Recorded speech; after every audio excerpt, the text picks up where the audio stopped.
Ever pondered how local governance functions in rural India? Today, we dive into Schedule 11 of the Indian Constitution. This schedule, added by the 73rd Amendment Act of 1992, is fundamentally designed to provide for the constitution of Panchayats in rural areas. To understand this better, let's define a few key terms. First off, Panchayat refers to a local self-government institution at the village level. Gram Sabha is a body consisting of persons registered in the electoral rolls of a village. Panch and Sarpanch are members and chairpersons of these Gram Panchayats respectively. These terms and many more are vital as they provide clarity and uniform interpretation, helping us comprehend the composition, structure and formation of Panchayats at different levels. From the Gram Panchayat at the village level to the Zila Parishad at the district level. Understanding these definitions forms the basis for grasping the structure and function of Panchayats. Now that we know the key terms, let's discuss the structure and duration of Panchayats. These local self-governance bodies have a tiered structure. At the base, we find the Gram Panchayat, which is an assembly of villagers. Moving up a level, we encounter the Panchayat Samiti at the block or taluka level. At the top, presiding over an entire district, is the Zila Parishad. This hierarchical setup ensures that every level of rural life is represented and has a voice. Now, let's talk about duration. Each of these panchayats has a term of 5 years. This means that every half-decade, the villagers have the opportunity to elect new representatives, ensuring the democratic process is alive and well at the grassroots level. Elections are held to constitute new panchayats before the expiry of the current term, ensuring uninterrupted governance. This structure and timeline ensure regular democratic local governance.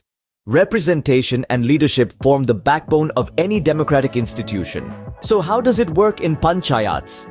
In the spirit of inclusive governance, the Indian Constitution, under Schedule 11, mandates reservation of seats in panchayats for scheduled castes, scheduled tribes, and women. This provision ensures that these historically marginalized sections of society have a voice in local governance, thereby promoting social equity and justice. Now let's talk about leadership. The chairperson of the panchayat is an integral figure, steering the course of local governance. Their role is to ensure the smooth functioning of the panchayat and guide its actions towards the welfare of the community. But how is this leader chosen?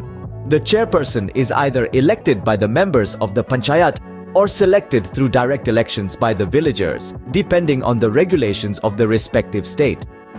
This ensures adequate representation of marginalized sections and clear leadership within the panchayat. What powers do panchayats hold, and who holds them accountable? These are two key questions that help us understand the significance of panchayats in India's rural governance. Panchayats, as per Schedule 11, are endowed with powers and responsibilities in various sectors. They are involved in agricultural development, executing land reforms, fostering animal husbandry, promoting rural development, and ensuring social justice. Not just that, panchayats are also tasked with preparing plans for economic development and social justice and implementing welfare schemes for their local communities. But what about their finances? Here's where the State Finance Commission steps in.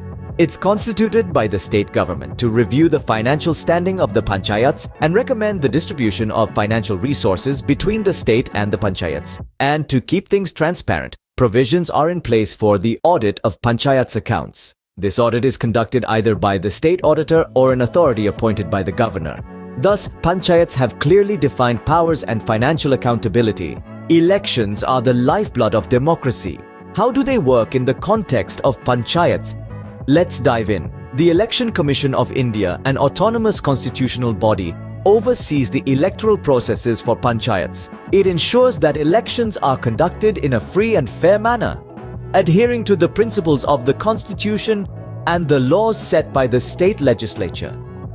Now, what about scheduled areas, you may ask?